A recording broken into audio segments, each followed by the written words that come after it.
Good afternoon friends students. हमारा जो paper है ये it is about social research.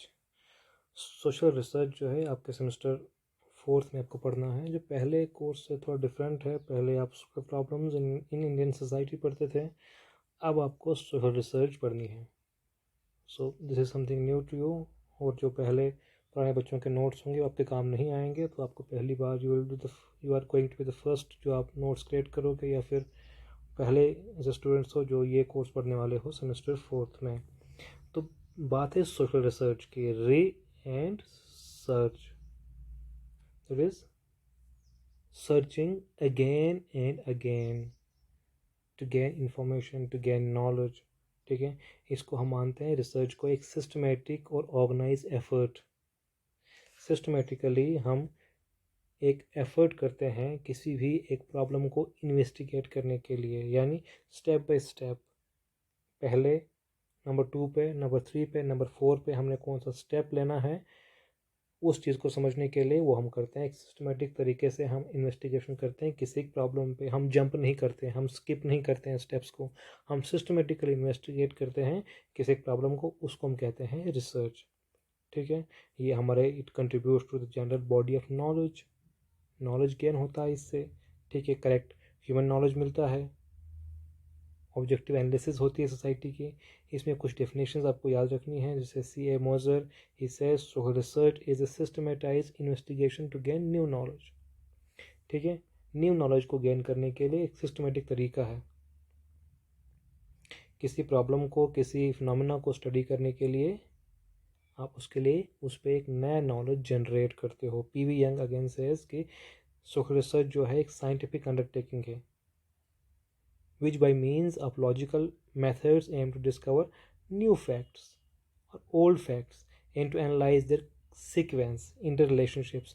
जो न्यू फैक्ट्स ओल्ड फैक्ट्स, ठीक है, उनको न्यू फैक्ट्स को वो समझते हैं, न्यू फैक्ट्स वो ड्राइव करते हैं, ओल्ड फैक्ट्स को एनालाइज करते हैं। ठीक है, उनके बीच में रिलेशनशिप, कॉजल एक्सप्लेनेशन क्या है उनको समझते हैं। ठीक है, सो रिसर्च आप इतना समझ गए होंगे कि रिसर्च एक सिस्टमेटिक तरीका है। सिस्टमेटिक तरीका है किसी एक प्रॉब्लम को समझने का, उससे नॉलेज जनरेट करने का, उससे इंफॉर्मेशन जनरेट करने का। ठीक है, इसके हमने करेक्टरिस्टिक्स समझने हैं। It is defined, it is directed towards the solution of problems. Research किसी प्रॉब्लम को समझने के लिए, उसका सोल्यूशन ड्राइव करने के लिए डायरेक्टेड होती है। ये जनरलाइजेशंस डेवलप करेगी रिसर्च जो है, जनरलाइजेशंस। क्योंकि एक रिसर्च सिर्फ उसी रिसर्च तक सीमित नहीं होगी। एक रिसर्च आपने एक विलेज स्टडी किया या एक प्रॉब्लम स्टडी करी एक जगह पे, तो उसका उसका रेलिवेंस एक वाइडर एस्पेक्ट में होना ज़रूरी है, वो बाकी जगह भी रेलिवेंट होनी चाहिए। तो हम जनरलाइजेशंस पे भी काम करते हैं इस पर। It is based upon observable experience, empirical evidence. आप डेटा कलेक्ट करते हैं, आप वहाँ पे जाते हैं, लोगों से बात करते हैं, इंफॉर्मेशन लेते हैं, उस इंफॉर्मेशन को आप क्लासीफाई करते हैं, उसको टेबुलेट करते हैं, उसके टेबल्स वगैरह बनाते हैं। ठीक है, तो जाके आप अपना कंक्लूजन प्रोवाइड करते हैं। It demands accurate observations and discrimination. ठीक है, ये करेक्टरिस्टिक्स फीचर्स हैं। ठीक है, ये प्रॉब्लम्स को हल करने के लिए की जाती है। इससे हम जनरलाइजेशंस डेवलप करते हैं। ये एम्पेरिकल हो सकती है, ये एम्पेरिकल होती है, ऑब्जर्वेबल एक्सपीरियंस पे डिपेंड होती है, जो हम देखते हैं उस पर डिपेंड होती है। ये कोई कंजेक्चुरल या फिर कोई एक काइंड ऑफ कि आपने आम चय तरीके से चीज़ें जो है कोई फिलोसफिकल जनरलाइजेशन करी, वैसे नहीं होता है। आपने एम्पेरिकल एविडेंस जो है वो गैदर करने होते हैं किसी भी प्रॉब्लम को स्टडी करने के लिए। It demands accurate observations and description. It involves gathering new data from primary sources. देखो, आप डेटा जो है दो तरीके से कलेक्ट कर सकते हो, या आप डायरेक्ट वहाँ पे फील्ड में जाएँ तो वहाँ से आप इंफॉर्मेशन कलेक्ट करें। ठीक है, मान लीजिए आप डिवोर्स या जो है आप डिवोर्स पे काम करने वाले हैं, या फिर आप डोमेस्टिक वायलेंस पे काम कर रहे हैं। 2 मिनट के लिए आप मान लीजिए, तो आप जाएंगे, आप जो लोग जो पीड़ित होंगे, जो ठीक है, जो उनसे बात करेंगे, उनसे इंफॉर्मेशन लेंगे। ठीक है, वो प्राइमरी सोर्स है। दूसरी बात ये हुई कि ऑलरेडी किसने स्टडी करी हुई है, जैसे सेंसस डेटा वगैरह है, अगर वो ऑलरेडी है आपके पास, तो आप वहाँ से भी इंफॉर्मेशन लेके उसको आप एनालाइज कर सकते हो अपनी रिसर्च के लिए। Although social research activities may at a time be somewhat random and unsystematic, it is more often characterized by careful design to suggest that applied rigorous analysis। कई बार ऐसे कहते हैं कि social research activities में at time be somewhat random या unsystematic, लेकिन फिर भी इसे केयरफुली डिज़ाइन किया जाना ज़रूरी होता है। इट रिक्वायर्स एक्सपर्टीज, ऐसे रिसर्च नहीं होती है, इसके लिए एक्सपर्टीज होना इंपॉर्टेंट है। The research knows what is already known but the problem and how others have been, आपने कैसे नॉलेज जनरेट किया है और कैसे ऑलरेडी लोग जनरेट करते आए हैं, आपने उस पर फोकस करना है। Its tries to the objective and logical apply, ठीक है। ऑब्जेक्टिव होना इंपॉर्टेंट होता है। आपके अपने जो पर्सनल बयास है, पर्सनल इंटरेस्ट हैं, उनको अलग करके आपने चीज़ को स्टडी करना होता है। यानी आप किस कास्ट, किस कम्युनिटी के हैं, या किस जेंडर के हैं, या किस देश रीजन के हैं, आपको उस चीज़ पे फोकस करे बगैर चीज़ों को न्यूट्रली समझना होता है। न्यूट्रली अपनी इंफॉर्मेशन गैदर करनी होती है एक न्यूट्रल तरीके से, ठीक है। It involves the guest for answer, it is characterised by patient and unhuman. तो ये इसके हैं कि आपको एक रिगरस वर्क होता है, पेशेंट वर्क होता है, तो जाके आप रिसर्च जो है वो कंडक्ट करते हो। केयरफुली आप इसको रिकॉर्ड करते हैं, इसको रिपोर्ट करते हैं। हर एक जो इसमें टर्म है वो इम्पोर्टेंट होती है, हर एक एलिमेंट इम्पोर्टेंट होता है, हर एक चीज़ को आपने डिटेलिंग में जाना होता है, तो उसको जनरेट करना होता है। It is interdisciplinary in nature. Research तो हर जगह होती है, हर डिसिप्लिन में होती है, साइंसेज, सोशल साइंसेज, ठीक है, नेचुरल साइंसेज, हर जगह होती है। और रिसर्च करने के लिए ज़रूरी है कि आपको एक इनिशिएटिव लेना होता है, एक करेज दिखानी होती है रिसर्च कंडक्ट करने के लिए, क्योंकि कई बार ऐसे हालात होते हैं कि आपको उन जगहों पर जाना पड़ सकता है जहाँ आम इंसान नहीं जाता है, तो वहाँ जाके आपने इंफॉर्मेशन कलेक्ट करनी है। तो रिसर्च में आप ये समझ लीजिए कि रिसर्च का मतलब है कि आप क्या है, you are collecting new information, आप कुछ नया जनरेट करने वाले हो। रिसर्च, हम जो बात करते हैं रिसर्च की, तो मतलब ये है कि कोई एक सोशल प्रॉब्लम है या कोई भी सोशल फिनोमेना है, प्रॉब्लम ज़रूरी नहीं है, हम एक आम चीज़ को भी स्टडी कर सकते हैं, लेकिन हम उसको प्रॉब्लमटाइज करते हैं कि इसको स्टडी करने की ज़रूरत क्यों है। किसी एक सोशल प्रॉब्लम को आप आइडेंटिफाई करते हो, ठीक है, और उस पर आप इंफॉर्मेशन कलेक्ट करते हो, उस पर आप इंफॉर्मेशन कलेक्ट करते हो। इसके तरीके कई हैं, इसको हम आगे पढ़ेंगे। आप डायरेक्ट वहाँ पर जाके ऑब्जर्वेशन कर सकते हो, पार्टिसिपेशन कर सकते हो उनमें, या फिर आप interview schedule, questionnaire, case studies, surveys, कई तरीके से ये डेटा जो है ना यहाँ पे कलेक्ट कर सकते हो। कई तरीके हैं कलेक्ट करने के, लेकिन पहली चीज़ है कि आपके पास एक आइडिया होगा, ठीक है। आपने उस आइडिया को ये बताना है कि आपने इस आइडिया पे काम क्यों करना है, इस चीज़ को, इस टॉपिक को स्टडी करने की ज़रूरत क्यों है। That means problematizing a phenomena, problematizing an idea. तो आपने उसे प्रॉब्लमटाइज किया कि इस एक आइडिया पे काम करने की ज़रूरत क्यों है, तो आपने फिर उस एक आइडिया को लेके फील्ड में जाना है एम्पेरिकली, यानी आपने साइंटिफिकली जो है वो डेटा कलेक्ट करना है, और वो सिस्टमेटिक इन्वेस्टिगेशन है। ये आप याद रखें, it is systematic investigation into an idea, into A phenomena. किसी भी आइडिया पे बात करते हैं आप, सिस्टमेटिकली आप उस पर काम करते हैं और नॉलेज, इंफॉर्मेशन, डेटा कलेक्ट करते हैं। यहीं तक आप पहले समझें इस चीज़ को कि रिसर्च का मतलब है कि आप सिस्टमेटिकली किसी एक प्रॉब्लम पे काम कर रहे हो, ठीक है। आप सिस्टमेटिकली इन्वेस्टिगेशन कर रहे हो, यानी आप स्टेप्स को फॉलो करके चीज़ों को इन्वेस्टिगेट कर रहे हो, इंफॉर्मेशन कलेक्ट कर रहे हो, नॉलेज जनरेट कर रहे हो, डेटा कलेक्ट कर रहे हो। चलिए उसके बाद हम बात करते हैं ऑब्जेक्टिव्स क्या होते हैं सोशल रिसर्च के। ऑब्जेक्टिव्स क्या हैं इसके, क्यों की जाती है सोशल रिसर्च, क्या कारण है। पहली चीज़, to facilitate the understanding of human behaviour. Human behaviour को समझने के लिए, कि देखिए हम कई बार फैमिली, मैरिज, किनशिप, ठीक है, ये जनरल विलेजेस या जनरल सोसाइटीज़ को स्टडी करते हैं कि वो लोग आखिर हैं कैसे, क्या करते हैं, क्या खाते हैं, क्या पीते हैं, उनका बिहेवियर कैसा है। हम वहाँ से उस एक कम्युनिटी का, उस एक स्ट्रक्चर का, उसका बिहेवियर स्टडी करते हैं टू एक्वायर नॉलेज अबाउट और social phenomena, events, issues, problems, उन पे नॉलेज जनरेट करना। हर एक चीज़ के बारे में सब कुछ पता नहीं होता है, तो आप कई बार स्टडी इसलिए करते हैं कि आप सिर्फ नॉलेज जनरेट करें। आगे हम देखेंगे कि जो रिसर्च है वो दो तरह की होती है, एक प्योर रिसर्च और एक अप्लाइड रिसर्च। प्योर रिसर्च में हम सिर्फ नॉलेज जनरेट करने की कोशिश करते हैं, हमारा मकसद ये होता है कि हमें उसके बारे में इंफॉर्मेशन हो, ठीक है, हम उस फिनोमेना को स्टडी करें, देखें कि आखिर होता कैसा है। ठीक है, क्योंकि इंसान बेसिकली काफ़ी क्यूरियस, काफ़ी एंक्शियस भी होता है इस चीज़ के बारे में कि वो लोग कैसे हैं, वो क्या करते हैं, वो क्या खाते हैं, क्या पीते हैं, या कम्युनिटी, वो कास्ट, वो स्ट्रक्चर, वो कैसा है, तो उस पर रिसर्च की जाती है to identify functional relationship existing in the social phenomena. अब उनके बीच में वेरिएबल्स जो है, उनके बीच में क्या रिलेशनशिप्स हैं, फैमिली कैसे काम करती है बाकी टेक्नोलॉजी के साथ, या बाकी मैरिज या किनशिप या कल्चर किस तरीके से इंटरवाइंड है, उनको भी समझना होता है। To find out the natural laws that regulate direct, और कई बार ऐसे होता है कुछ लॉज भी हम डेवलप करने की कोशिश करते हैं। आपने समझा होगा ऑगस्ट कॉम्ट, जिन्होंने पॉजिटिविज्म का कॉन्सेप्ट दिया था, उन्होंने कहा कि हम एक नेचुरल साइंस के तरीके से काम करने की कोशिश करेंगे सोशल साइंसेज में, और हम कोशिश करेंगे कि हम उसी तरीके से लॉज डेवलप करें, लॉज फॉर्मुलेट कर पाएँ सोशल साइंसेज में, जैसे हम नेचुरल साइंसेज में लॉ ऑफ ग्रेविटेशन हो, ठीक है, या बाकी जो आइंस्टाइन के लॉज हैं उन पे उस तरीके से हम कोई ऐसे लॉज डेवलप कर सकें। तो हम इस पर भी कोशिश करते हैं कि हम कोई ऐसे लॉ, कोई ऐसी थ्योरी जनरेट कर सकें। To standardise the society concepts को स्टैंडर्डाइज करना कि आखिर मतलब क्या होता है कल्चर का, स्ट्रगल का, जनरेशन गैप का, सोशल डिस्टेंस, ये चीज़ें क्या होती हैं। इन कॉन्सेप्ट्स को आप जब फील्ड में इन्वेस्टिगेट करोगे तो आप उनके बारे में सही से उनकी डेफिनेशन प्रोवाइड कर सकते हो।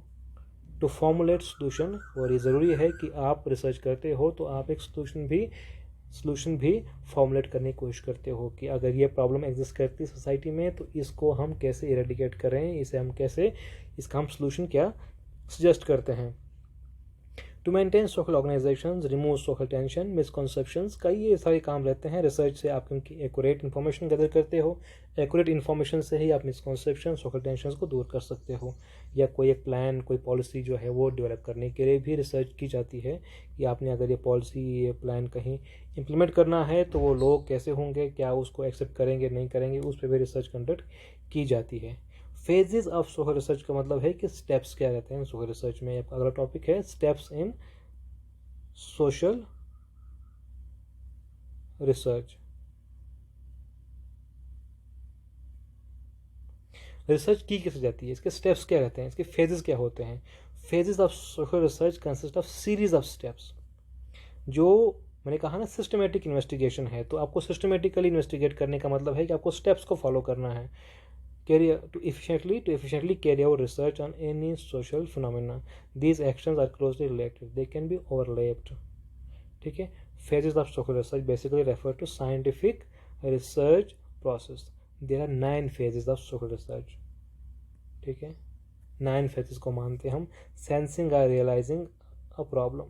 पहली चीज़ है कि आप एक आइडिया की बात करेंगे कि एक आइडिया है, एक प्रॉब्लम है जिसे कहते हैं आप।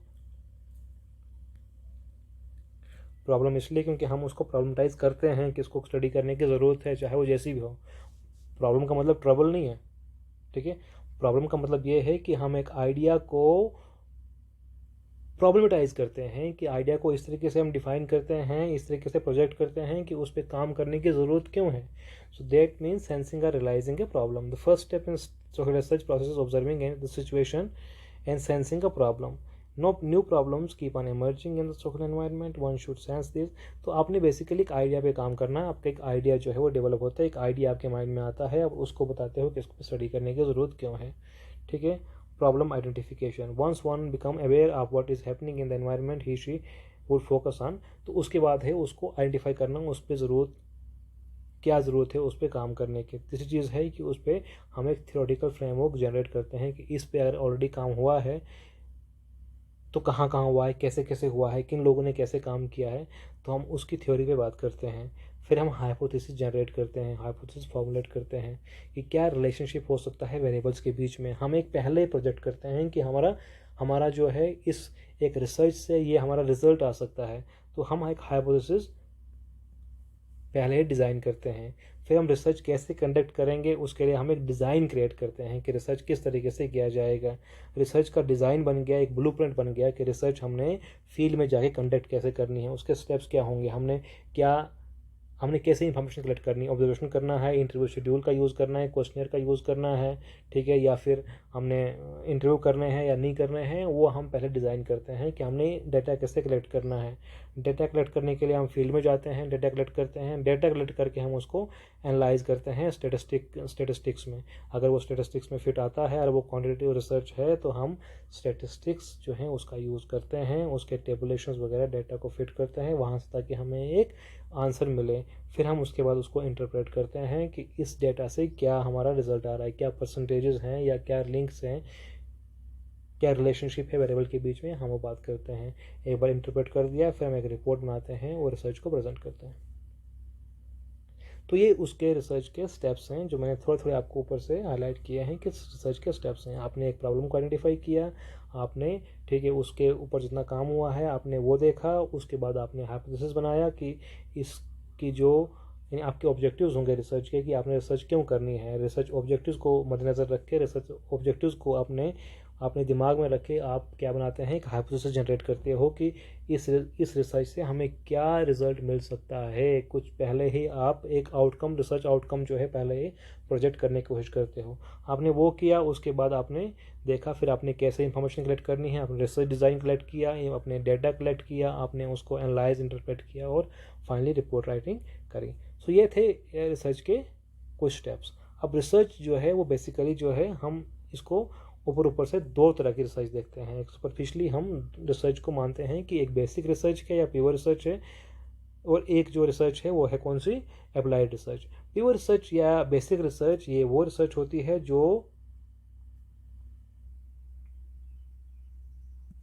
जिसका ज़्यादा कंसर्न होता है कि हम नॉलेज को जनरेट करें, हम किस तरीके से इंफॉर्मेशन कलेक्ट करें, उस चीज़ के बारे में जितनी इन्फॉर्मेशन हो सकती है, उस आइडिया के बारे में जितना कुछ नॉलेज हो सकता है अपने वो जनरेट करना है। हमारा मतलब ये नहीं है कि उस नॉलेज का क्या यूज़ होगा, हमने उस नॉलेज से कोई सोल्यूशन ड्राइव नहीं करना है। हमने अगर किसी कास्ट, किसी कम्युनिटी को, किसी एक स्ट्रक्चर को समझना है तो हम उस स्ट्रक्चर को बोलते हैं कि ये ऐसा है। What is more important here. तो हम उसके बारे में जितनी इन्फॉर्मेशन कलेक्ट हो सकती है वो इन्फॉर्मेशन कलेक्ट करते हैं, और अगर हम उस इन्फॉर्मेशन को कलेक्ट करके कोई सोल्यूशन, कुछ सजेशंस प्रोवाइड कर सकते हैं, ठीक, कोई पॉलिसी फ्रेमवर्क में उसका यूज़ हो सकता है, या रिसर्च इस तरीके से की जाए जहां हमारा मतलब ये नहीं है कि हम नॉलेज जनरेट करें, बल्कि हमें सोशल चेंज के लिए किस तरीके से हम चेंज ला सकते हैं, किस तरीके से हम चेंज की तरफ काम कर सकते हैं, उस वक्त वो रिसर्च जो है वो कौन सी बनती है, that is called applied research. जैसे पर्पज़ हम अगर इसमें टेबल में देखें तो पर्पज़ जो बेसिक रिसर्च का होता है is to add human knowledge. सिर्फ बात है कि हमने इंफॉर्मेशन कलेक्ट करनी है और ह्यूमन नॉलेज को ऐड करना है, और इसका जो आंसर होता है वो प्रैक्टिकल होता है कि इससे हमें क्या फ़ायदा होगा, क्या नुकसान होगा, क्या आउटपुट होगा, क्या सोल्यूशन होगा। ठीक है, नेचर जो है, knowledge or finding is fundamental and knowledge important है। यहाँ पे आपको इन्फॉर्मेशन लेनी है। कई बार इंसान को सिर्फ इतना होता है कि वहाँ पर लोग कैसे होते हैं। कुछ लोग ऐसे होते हैं कि जिनको they are more interested in knowing things, वो समाज कैसा है, वो लोग कैसे हैं, वो चीज़ कैसे हो रही है, उनकी इकॉनमी कैसी है, उनका रिलीजन कैसा है, या उनका फैमिली मैरिज किनशिप कैसा होता है। तो आपको इन्फॉर्मेशन लेनी है, आपको इंटरेस्ट है उस जानने में, दुनिया को समझने में, दुनिया को जानने में। सो उस वक्त सिर्फ उस पर्पज़ से की गई रिसर्च जो है बेसिक रिसर्च है। ठीक है, टाइम फ्रेम इसका थियोरेटिकल है। Outcomes flexible time scale, it results in universal principle relating to the process and to relationship to outcome. ये सोल्यूशन इंपॉर्टेंट है। मैं कहा ना आपको कि अप्लाइड रिसर्च जो है वो प्रॉब्लम को का सोल्यूशन जो है वो ड्राइव करने में फोकस करता है, ना कि नॉलेज जनरेशन में। Ability to solve problem, it doesn't solve immediate problem. ये कोई एक इमीडिएट प्रॉब्लम जो है वो सॉल्व नहीं करता है, इसका इमीडिएट एप्लीकेशन होता है, क्योंकि ये अप्लाइड है। सो ये सोशल वर्क का काम होता है। सोशियोलॉजी में हम जनरली नॉलेज को ही जनरेट करते हैं, नॉलेज को एक्वायर करते हैं, लेकिन यही नॉलेज फिर आगे यूज़ होके, या सिर्फ इस पर्पज़ से नॉलेज जो है वो जनरेट किया जाए, नॉलेज गेन किया जाए कि हमने उससे कुछ सोशल चेंज लानी है या उससे कोई सोल्यूशन जो है हमने सजेस्ट करना है, उस वक्त वो रिसर्च जो है वो अप्लाइड रिसर्च होती है। ठीक है, तो आप कुछ हद तक रिसर्च समझ गए होंगे कि रिसर्च क्या होती है। It is a systematic investigation. ठीक है, इसे एक आइडिया पे हम सिस्टमेटिकली इन्वेस्टिगेट करते हैं और नॉलेज जनरेट करते हैं, या फिर हम अप्लाइड तरीके से यानी प्रैक्टिकल तरीके से काम करके एक सोल्यूशन सजेस्ट करते हैं या एक प्रॉब्लम को सॉल्व करने के लिए रिसर्च करते हैं। तो ये रिसर्च है। रिसर्च के मैंने आपको रिसर्च के बेसिक डेफिनेशंस कही, मैंने ऑब्जेक्टिव समझाए आपको रिसर्च के, इसके फेजेस, इसके स्टेप्स समझाए। और दो तरह की रिसर्च, जो बेसिक रिसर्च होती है that is applied and basic research, हमने उस पर भी बात करी। Thank you.